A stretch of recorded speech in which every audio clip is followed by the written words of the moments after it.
మరి భగవద్గీత నేర్పాలి, విశ్వశాస్త్రం నేర్పాలి, కీర్తనలు నేర్పాలి, భజనలు నేర్పాలి, ప్రతి ఒక్కటి నేర్పాలని మరి మనం అందరము మన సమాజాన్ని మనం కాపాడుకోవాలి, మన దేశాన్ని మనం కాపాడుకోవాలి. మరి ఈ విధంగా ఉన్నప్పుడే మనం ఈ ఆనందాన్ని చూడగలుగుతాము. మరి ఇలా పరుగులు జీవితంలో గల మరి వాళ్ళు మరి ఎంతో మంది మరి బాధపడుతున్న దయచేసి మరి సమయం లేదు కనుక మరి పెద్దలకు నేను మరి సాష్టాంగ నమస్కరిస్తున్నా. మరి ఎందుకంటే ఈ కార్యక్రమాన్ని మాకు ఇక్కడ మరి రోజు మరి ఇంత శ్రావణమాసం ముగింపులో మరి గుడి లోపల కార్యక్రమాన్ని హనుమాన్ చాలీసా మాకు జరిపినందుకు మీ పెద్దలందరికీ, మీరు మీ గ్రామ పెద్దలందరికీ, ఈ కమిటీ వాళ్ళందరికీ కూడా మరీ నేను ధన్యవాదాలు చెప్తూ పాదాభివందనాలు తెలియజేస్తున్నాను. ఎందుకంటే ఈ అవకాశం దొరకదు, మనం కోట్లు పెట్టినా దొరకదు. అందుకని అవకాశాన్ని మాకు ఇచ్చినందుకు మరి ఎంత భక్తి శ్రద్ధ ఎంత చదువుతుంటే మాకు అంత ఉత్సాహం అవుతున్నది. ఈ గుడి లోపల ఎంత పవిత్రత, మా జన్మ ధన్యమైంది మీ నుంచి. మరి కొన్ని అవకాశాలు మాకు ఇవ్వాలని మేము మా హనుమాన్ చాలీసా కోరుకుంటున్నాం సార్. మరి మా లోపల ఏమన్నా మరి ఉన్నా మీరు మన్నించి మమ్మల్ని ఎప్పుడు మేము మరి కలిసి ఉండాలని ఆంజనేయుని కోరుకుంటూ ఒక పాట రూపకంగా నేను నా ఉపన్యాసాన్ని ముగించుకుంటా. తొందరగానే మరి భజన చేస్తేనే ఆంజనేయుడు ఇక్కడ పరవశిస్తాడు, రాముని కలుసుకుంటున్నట్టుగా మరి ఒక పాట పాట ముగించుకుంటాం.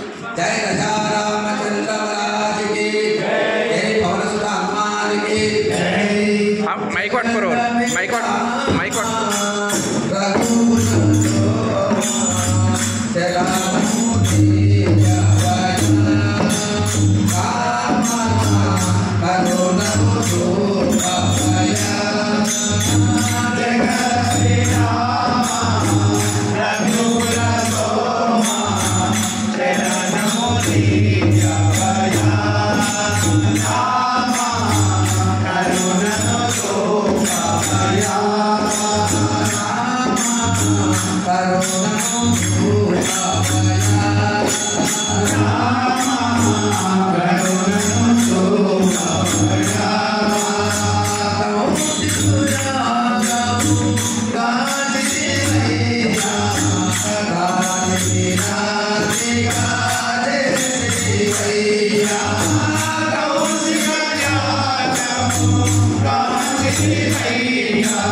నేర్పేగా